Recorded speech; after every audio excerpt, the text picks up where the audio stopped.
ಸರ್ಕಾರದಿಂದ ನಮಗೆ ಸರಿಸುಮಾರು 36,000 ಕೋಟಿಯಷ್ಟು ಹಣ ಬಿಲ್ ಪೆಂಡಿಂಗ್ ಇದೆ ಅಂತ ಆ ಒಂದು ಪೆಂಡಿಂಗ್ ಇರುವಂತಹ ಬಿಲ್ ಏನಿದೆ ಅದನ್ನು ಬಿಡುಗಡೆ ಮಾಡಬೇಕು ಅಂತ ಆಗ್ರಹಿಸಿ ಇದೀಗ ಕರ್ನಾಟಕ ರಾಜ್ಯ ಗುತ್ತಿಗೆದಾರರ ಸಂಘ ಮಾರ್ಚ್ 6ರಂದು ಫ್ರೀಡಂ ಪಾರ್ಕ್ನಲ್ಲಿ ಪ್ರತಿಭಟನೆ ಕೂಡ ಹಮ್ಮಿಕೊಂಡಿದೆ. ಹಾಗಾದರೆ ಯಾವ ರೀತಿಯ ಒಂದು ಪ್ರತಿಭಟನೆ ಇರುತ್ತೆ ಈ ಬಗ್ಗೆ ಮಾತನಾಡೋಕೆ ನಮ್ಮ ಜೊತೆ ಕರ್ನಾಟಕ ರಾಜ್ಯ ಗುತ್ತಿಗೆದಾರರ ಸಂಘದ ಅಧ್ಯಕ್ಷರಾಗಿರುವಂತಹ ಆರ್ ಮಂಜುನಾಥ್ ಇದ್ದಾರೆ. ಅವ್ರು ಮಾತನಾಡ್ಸ್ಕೊಂಡು ಹೋಗೋಣ. ಸರ್, ನಿಮ್ಮ ಪ್ರಮುಖ ಬೇಡಿಕೆ ಏನು? ಮಾರ್ಚ್ 6ನೇ ತಾರೀಕು ಯಾವ ರೀತಿ ಇರುತ್ತೆ ಸರ್? ನಮ್ಮ ಪ್ರಮುಖ ಬೇಡಿಕೆ ನಮಗಿರ್ತಕ್ಕಂಥ ಪೇಮೆಂಟ್ 37,000 ಕೋಟಿ ಬಿಡುಗಡೆ ಆಗಬೇಕು. ಮಾರ್ಚ್ 6ನೇ ತಾರೀಕು ನಮ್ಗೆ ಇಲ್ಲಿರ್ತಕ್ಕಂಥ ಎಲ್ಲ ಆರ್ಗನೈಸೇಷನ್ಗಳು ಸಪೋರ್ಟ್ ಮಾಡಿದ್ದಾರೆ. ನಮ್ಮ GBA ಆಗಿರ್ಬೋದು, ವಾಟರ್ ಸಪ್ಲೈ ಆ್ಯಂಡ್ ಸ್ವೇಜ್ ಬೋರ್ಡ್ ಆಗಿರ್ಬೋದು, BWSSB ಆಗಿರ್ಬೋದು, ಹೌಸಿಂಗ್ ಆಗಿರ್ಬೋದು, ಸ್ಲಮ್ ಕ್ಲಿಯರೆನ್ಸ್ ಬೋರ್ಡ್ ಆಗಿರ್ಬೋದು, ಎಲ್ಲರೂ ಸಹ ನಮ್ಮ ಸ್ಟ್ರೈಕಿಗೆ ಸಪೋರ್ಟ್ ಮಾಡ್ತಾರೆ. ಮತ್ತು ಜೊತೆ ಕ್ವಾರಿ ಓನರ್ಸ್ಗಳು ಸಹ ಸ್ಟ್ರೈಕಿಗೆ ಸಪೋರ್ಟ್ ಮಾಡ್ತಾರೆ. ರಾಜ್ಯಾದ್ಯಂತ ಸುಮಾರು ಒಂದು 15ರಿಂದ 20,000 ಜನ ಕಾಂಟ್ರಾಕ್ಟರ್ಗಳು ಬರ್ತಾ ಇದ್ದಾರೆ. ಅವತ್ತು ಒಂದಿನ ಸಾಂಕೇತಿಕವಾಗಿ ಫ್ರೀಡಂ ಪಾರ್ಕಲ್ಲಿ ನಾವು ಇರ್ತಕ್ಕಂಥ ಕೆಲಸಗಳು ನಿಲ್ಲಿಸ್ಬಿಟ್ಟು ನಾವು ಸ್ಟ್ರೈಕ್ ಮಾಡುವಂಥ ಕೆಲಸ ಮಾಡ್ತಾ ಇದ್ದೀವಿ ಸರ್. ಪ್ರತಿ ಬಾರಿ ಕೂಡ ಅಡ್ಡ ಗೋಡೆ ಮೇಲೆ ದೀಪಿಟ್ಟಂಗೆ ಮಾತಾಡ್ತಾ ಇದ್ದಾರೆ. ಯಾಕೆ ಒಂದು ಖಡಕ್ ಆಗಿರುವಂಥ ನಿರ್ಧಾರ ತೆಗೆದುಕೊಳ್ಳಲು ಕರ್ನಾಟಕ ರಾಜ್ಯ ಗುತ್ತಿಗೆದಾರರ ಸಂಘಕ್ಕೆ ಆಗ್ತಾ ಇಲ್ಲ? ಏನು ಪ್ರಾಬ್ಲಮ್, ಏನು ಭಯ ಅಂತ? ಸರ್, ನಾವು ಮಾಡ್ತಿರೋದು ವೃತ್ತಿ ಧರ್ಮ. ನಾವೇನಾಗ್ತಿದೆ ಅಂದರೆ ಪೇಮೆಂಟ್ ಬಿಟ್ಟು ಬೇರೆ ವಿಚಾರ ಮಾತಾಡಿದರೆ ಕಾನ್ಸಂಟ್ರೇಷನ್ ಅದಕ್ಕೆ ಕೊಡ್ತಾರೆ ಹೊರತು ಪೇಮೆಂಟ್ ಬಗ್ಗೆ ಮರ್ತೋಗ್ಬಿಡ್ತಾರೆ. ಕಾಂಟ್ರಾಕ್ಟ್ರುಗಳು ಭಾಳ ಕಷ್ಟದಲ್ಲಿದ್ದಾರೆ. ಎಲ್ಲ ಮನೆ ಮಠ ಬಿಟ್ಟಿದ್ದಾರೆ. ಪೇಮೆಂಟ್ಗಳೆಲ್ಲ ಡಿಫಾಲ್ಟರ್ ಆಗಿದ್ದಾವೆ.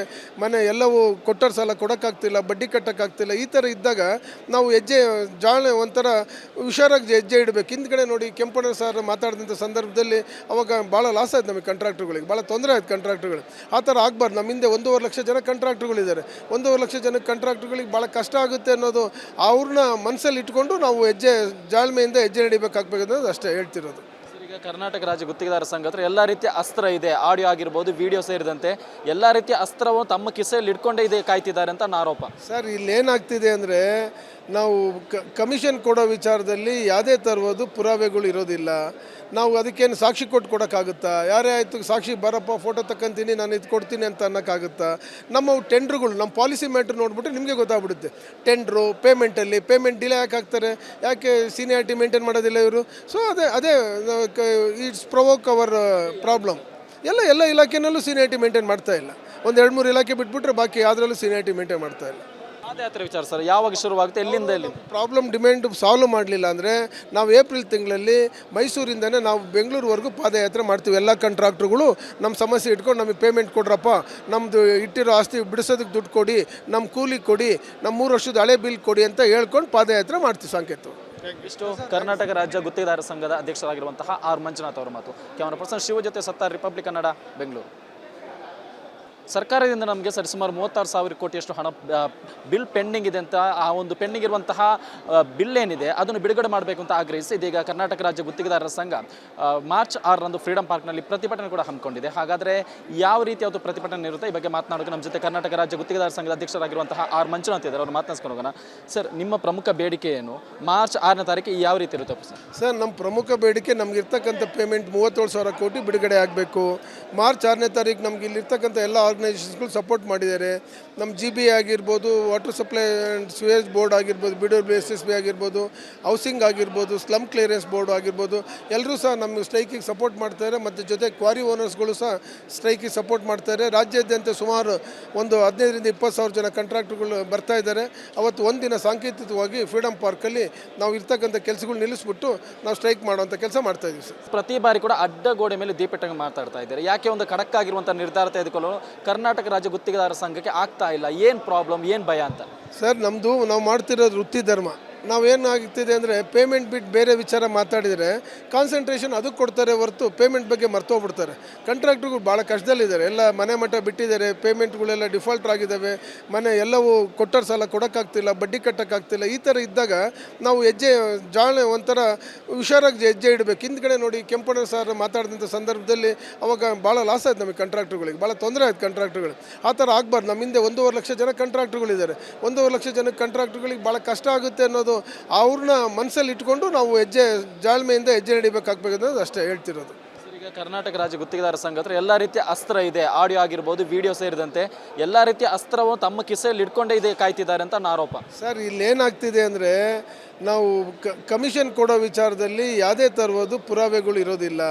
ನಾವು ಅದಕ್ಕೇನು ಸಾಕ್ಷಿ ಕೊಡೋಕ್ಕಾಗುತ್ತಾ? ಯಾರೇ ಆಯಿತು ಸಾಕ್ಷಿ ಬರಪ್ಪ, ಫೋಟೋ ತಕ್ಕಂತೀನಿ, ನಾನು ಇದು ಕೊಡ್ತೀನಿ ಅಂತ ಅನ್ನೋಕ್ಕಾಗುತ್ತಾ? ನಮ್ಮ ಟೆಂಡ್ರುಗಳು, ನಮ್ಮ ಪಾಲಿಸಿ ಮ್ಯಾಟ್ರ್ ನೋಡ್ಬಿಟ್ಟು ನಿಮಗೆ ಗೊತ್ತಾಗ್ಬಿಡುತ್ತೆ. ಟೆಂಡ್ರು ಪೇಮೆಂಟ್ ಡಿಲೇ ಯಾಕೆ ಆಗ್ತಾರೆ?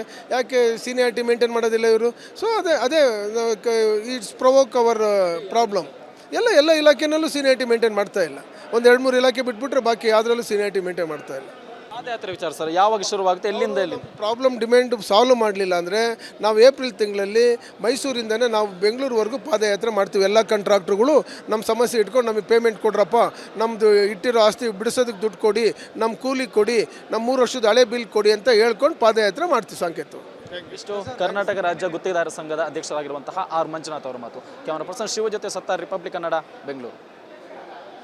ಸರ್ಕಾರದಿಂದ ನಮಗೆ ಸರಿಸುಮಾರು 36,000 ಕೋಟಿಯಷ್ಟು ಹಣ ಬಿಲ್ ಪೆಂಡಿಂಗ್ ಇದೆ ಅಂತ, ಆ ಒಂದು ಪೆಂಡಿಂಗ್ ಇರುವಂತಹ ಬಿಲ್ ಏನಿದೆ ಅದನ್ನು ಬಿಡುಗಡೆ ಮಾಡಬೇಕು ಅಂತ ಆಗ್ರಹಿಸಿ ಇದೀಗ ಕರ್ನಾಟಕ ರಾಜ್ಯ ಗುತ್ತಿಗೆದಾರರ ಸಂಘ ಮಾರ್ಚ್ 6ರಂದು ಫ್ರೀಡಂ ಪಾರ್ಕ್ನಲ್ಲಿ ಪ್ರತಿಭಟನೆ ಕೂಡ ಹಮ್ಮಿಕೊಂಡಿದೆ. ಹಾಗಾದರೆ ಯಾವ ರೀತಿ ಅದು ಪ್ರತಿಭಟನೆ ಇರುತ್ತೆ, ಈ ಬಗ್ಗೆ ಮಾತನಾಡೋಕೆ ನಮ್ಮ ಜೊತೆ ಕರ್ನಾಟಕ ರಾಜ್ಯ ಗುತ್ತಿಗೆದಾರ ಸಂಘದ ಅಧ್ಯಕ್ಷರಾಗಿರುವಂತಹ ಆರ್ ಮಂಜುನಾಥ್ ಇದ್ದಾರೆ. ಅವ್ರು ಮಾತನಾಡ್ಕೊಂಡು ಹೋಗೋಣ. ಸರ್, ನಿಮ್ಮ ಪ್ರಮುಖ ಬೇಡಿಕೆ ಏನು? ಮಾರ್ಚ್ 6ನೇ ತಾರೀಕು ಯಾವ ರೀತಿ ಇರುತ್ತೆ ಸರ್? ನಮ್ಮ ಪ್ರಮುಖ ಬೇಡಿಕೆ ನಮಗಿರ್ತಕ್ಕಂಥ ಪೇಮೆಂಟ್ 37,000 ಕೋಟಿ ಬಿಡುಗಡೆ ಆಗಬೇಕು. ಮಾರ್ಚ್ 6ನೇ ತಾರೀಕು ನಮ್ಗೆ ಇಲ್ಲಿರ್ತಕ್ಕಂಥ ಎಲ್ಲ ಆರ್ಗನೈಸೇಷನ್ಸ್ಗಳು ಸಪೋರ್ಟ್ ಮಾಡಿದ್ದಾರೆ. ನಮ್ಮ GB ಆಗಿರ್ಬೋದು, ವಾಟರ್ ಸಪ್ಲೈ ಆ್ಯಂಡ್ ಸ್ವೇಜ್ ಬೋರ್ಡ್ ಆಗಿರ್ಬೋದು, BWSSB ಆಗಿರ್ಬೋದು, ಹೌಸಿಂಗ್ ಆಗಿರ್ಬೋದು, ಸ್ಲಮ್ ಕ್ಲಿಯರೆನ್ಸ್ ಬೋರ್ಡ್ ಆಗಿರ್ಬೋದು, ಎಲ್ಲರೂ ಸಹ ನಮ್ಮ ಸ್ಟ್ರೈಕಿಗೆ ಸಪೋರ್ಟ್ ಮಾಡ್ತಾರೆ. ಮತ್ತು ಜೊತೆ ಕ್ವಾರಿ ಓನರ್ಸ್ಗಳು ಸಹ ಸ್ಟ್ರೈಕಿಗೆ ಸಪೋರ್ಟ್ ಮಾಡ್ತಾರೆ. ರಾಜ್ಯಾದ್ಯಂತ ಸುಮಾರು ಒಂದು 15,000 ರಿಂದ 20,000 ಜನ ಕಾಂಟ್ರಾಕ್ಟ್ರುಗಳು ಬರ್ತಾ ಇದ್ದಾರೆ. ಅವತ್ತು ಒಂದಿನ ಸಾಂಕೇತಿಕವಾಗಿ ಫ್ರೀಡಂ ಪಾರ್ಕಲ್ಲಿ ನಾವು ಇರ್ತಕ್ಕಂಥ ಕೆಲಸಗಳು ನಿಲ್ಲಿಸ್ಬಿಟ್ಟು ನಾವು ಸ್ಟ್ರೈಕ್ ಮಾಡುವಂಥ ಕೆಲಸ ಮಾಡ್ತಾ ಇದ್ದೀವಿ ಸರ್. ಪ್ರತಿ ಬಾರಿ ಕೂಡ ಅಡ್ಡಗೋಡೆ ಮೇಲೆ ದೀಪಿಟ್ಟಂಗೆ ಮಾತಾಡ್ತಾ ಇದ್ದಾರೆ. ಯಾಕೆ ಒಂದು ಖಡಕ್ ಆಗಿರುವಂಥ ನಿರ್ಧಾರ ತೆಗೆದುಕೊಳ್ಳಲು ಕರ್ನಾಟಕ ರಾಜ್ಯ ಗುತ್ತಿಗೆದಾರ ಸಂಘಕ್ಕೆ ಆಗ್ತಾ ಇಲ್ಲ? ಏನು ಪ್ರಾಬ್ಲಮ್, ಏನು ಭಯ ಅಂತ? ಸರ್, ನಾವು ಮಾಡ್ತಿರೋದು ವೃತ್ತಿ ಧರ್ಮ. ನಾವೇನಾಗ್ತಿದೆ ಅಂದರೆ ಪೇಮೆಂಟ್ ಬಿಟ್ಟು ಬೇರೆ ವಿಚಾರ ಮಾತಾಡಿದರೆ ಕಾನ್ಸಂಟ್ರೇಷನ್ ಅದಕ್ಕೆ ಕೊಡ್ತಾರೆ ಹೊರತು ಪೇಮೆಂಟ್ ಬಗ್ಗೆ ಮರ್ತೋಗ್ಬಿಡ್ತಾರೆ. ಕಾಂಟ್ರಾಕ್ಟ್ರುಗಳು ಭಾಳ ಕಷ್ಟದಲ್ಲಿದ್ದಾರೆ. ಎಲ್ಲ ಮನೆ ಮಠ ಬಿಟ್ಟಿದ್ದಾರೆ, ಪೇಮೆಂಟ್ಗಳೆಲ್ಲ ಡಿಫಾಲ್ಟ್ ಆಗಿದ್ದಾವೆ, ಮನೆ ಎಲ್ಲವೂ ಕೊಟ್ಟರ ಸಾಲ ಕೊಡೋಕ್ಕಾಗ್ತಿಲ್ಲ, ಬಡ್ಡಿ ಕಟ್ಟೋಕ್ಕಾಗ್ತಿಲ್ಲ. ಈ ಥರ ಇದ್ದಾಗ ನಾವು ಒಂಥರ ಹುಷಾರಾಗಿ ಹೆಜ್ಜೆ ಇಡಬೇಕು. ಹಿಂದ್ಗಡೆ ನೋಡಿ ಕೆಂಪಣ್ಣ ಸರ್ ಮಾತಾಡಿದಂಥ ಸಂದರ್ಭದಲ್ಲಿ ಅವಾಗ ಭಾಳ ಲಾಸ್ ಆಯ್ತು ನಮಗೆ, ಕಾಂಟ್ರಾಕ್ಟ್ರುಗಳಿಗೆ ಭಾಳ ತೊಂದರೆ ಆಯ್ತು. ಕಾಂಟ್ರಾಕ್ಟ್ರುಗಳು ಆ ಥರ ಆಗಬಾರ್ದು. ನಮ್ಮ ಹಿಂದೆ 1.5 ಲಕ್ಷ ಜನ ಕಾಂಟ್ರಾಕ್ಟ್ರುಗಳಿದ್ದಾರೆ. 1.5 ಲಕ್ಷ ಜನಕ್ಕೆ ಕಾಂಟ್ರಾಕ್ಟ್ರುಗಳಿಗೆ ಭಾಳ ಕಷ್ಟ ಆಗುತ್ತೆ ಅನ್ನೋದು ಅವ್ರನ್ನ ಮನಸ್ಸಲ್ಲಿ ಇಟ್ಕೊಂಡು ನಾವು ಜಾಳ್ಮೆಯಿಂದ ಹೆಜ್ಜೆ ನಡಿಬೇಕಾಗಬೇಕು ಅನ್ನೋದು ಅಷ್ಟೇ ಹೇಳ್ತಿರೋದು. ಈಗ ಕರ್ನಾಟಕ ರಾಜ್ಯ ಗುತ್ತಿಗೆದಾರ ಸಂಘ ಹತ್ರ ಎಲ್ಲ ರೀತಿಯ ಅಸ್ತ್ರ ಇದೆ, ಆಡಿಯೋ ಆಗಿರ್ಬೋದು, ವಿಡಿಯೋ ಸೇರಿದಂತೆ ಎಲ್ಲ ರೀತಿಯ ಅಸ್ತ್ರವನ್ನು ತಮ್ಮ ಕಿಸೆಯಲ್ಲಿ ಇಟ್ಕೊಂಡೇ ಇದೆ ಕಾಯ್ತಿದ್ದಾರೆ ಅಂತ ಆರೋಪ. ಸರ್, ಇಲ್ಲೇನಾಗ್ತಿದೆ ಅಂದರೆ ನಾವು ಕಮಿಷನ್ ಕೊಡೋ ವಿಚಾರದಲ್ಲಿ ಯಾವುದೇ ಥರದ್ದು ಪುರಾವೆಗಳು ಇರೋದಿಲ್ಲ. ನಾವು ಅದಕ್ಕೇನು ಸಾಕ್ಷಿ ಕೊಡೋಕ್ಕಾಗುತ್ತಾ? ಯಾರೇ ಆಯಿತು ಸಾಕ್ಷಿ ಬರಪ್ಪ, ಫೋಟೋ ತಕ್ಕಂತೀನಿ, ನಾನು ಇದು ಕೊಡ್ತೀನಿ ಅಂತ ಅನ್ನೋಕ್ಕಾಗುತ್ತಾ? ನಮ್ಮ ಟೆಂಡ್ರುಗಳು, ನಮ್ಮ ಪಾಲಿಸಿ ಮ್ಯಾಟ್ರ್ ನೋಡ್ಬಿಟ್ಟು ನಿಮಗೆ ಗೊತ್ತಾಗ್ಬಿಡುತ್ತೆ. ಟೆಂಡ್ರು ಪೇಮೆಂಟ್ ಡಿಲೇ ಯಾಕೆ ಆಗ್ತಾರೆ, ಯಾಕೆ ಸೀನಿಯಾರಿಟಿ ಮೇಂಟೈನ್ ಮಾಡೋದಿಲ್ಲ ಇವರು? ಸೊ ಅದೇ ಇಟ್ಸ್ ಪ್ರೊವೋಕ್ ಅವರ್ ಪ್ರಾಬ್ಲಮ್. ಎಲ್ಲ ಇಲಾಖೆನಲ್ಲೂ ಸೀನಿಯಾರಿಟಿ ಮೇಂಟೈನ್ ಮಾಡ್ತಾ ಇಲ್ಲ. ಒಂದು 2-3 ಇಲಾಖೆ ಬಿಟ್ಬಿಟ್ರೆ ಬಾಕಿ ಯಾವುದ್ರಲ್ಲೂ ಸೀನಿಯಾರಿಟಿ ಮೇಂಟೈನ್ ಮಾಡ್ತಾ ಇಲ್ಲ. ಪಾದಯಾತ್ರೆ ವಿಚಾರ ಸರ್ ಯಾವಾಗ ಶುರುವಾಗುತ್ತೆ, ಎಲ್ಲಿಂದ ಎಲ್ಲಿ? ಪ್ರಾಬ್ಲಮ್ ಡಿಮ್ಯಾಂಡ್ ಸಾಲ್ವ್ ಮಾಡಲಿಲ್ಲ ಅಂದರೆ ನಾವು ಏಪ್ರಿಲ್ ತಿಂಗಳಲ್ಲಿ ಮೈಸೂರಿಂದನೇ ನಾವು ಬೆಂಗಳೂರುವರೆಗೂ ಪಾದಯಾತ್ರೆ ಮಾಡ್ತೀವಿ. ಎಲ್ಲ ಕಾಂಟ್ರಾಕ್ಟ್ರುಗಳು ನಮ್ಮ ಸಮಸ್ಯೆ ಇಟ್ಕೊಂಡು ನಮಗೆ ಪೇಮೆಂಟ್ ಕೊಡ್ರಪ್ಪ, ನಮ್ಮದು ಇಟ್ಟಿರೋ ಆಸ್ತಿ ಬಿಡಿಸೋದಕ್ಕೆ ದುಡ್ಡು ಕೊಡಿ, ನಮ್ಮ ಕೂಲಿ ಕೊಡಿ, ನಮ್ಮ 3 ವರ್ಷದ ಹಳೆ ಬಿಲ್ ಕೊಡಿ ಅಂತ ಹೇಳ್ಕೊಂಡು ಪಾದಯಾತ್ರೆ ಮಾಡ್ತೀವಿ. ಸಾಂಕೇತ ಇಷ್ಟು ಕರ್ನಾಟಕ ರಾಜ್ಯ ಗುತ್ತಿಗೆದಾರ ಸಂಘದ ಅಧ್ಯಕ್ಷರಾಗಿರುವಂತಹ ಆರ್ ಮಂಜುನಾಥ್ ಅವರ ಮಾತು. ಕ್ಯಾಮರಾ ಪರ್ಸನ್ ಶಿವ ಜೊತೆ ಸತ್ತಾರ್, ರಿಪಬ್ಲಿಕ್ ಕನ್ನಡ, ಬೆಂಗಳೂರು.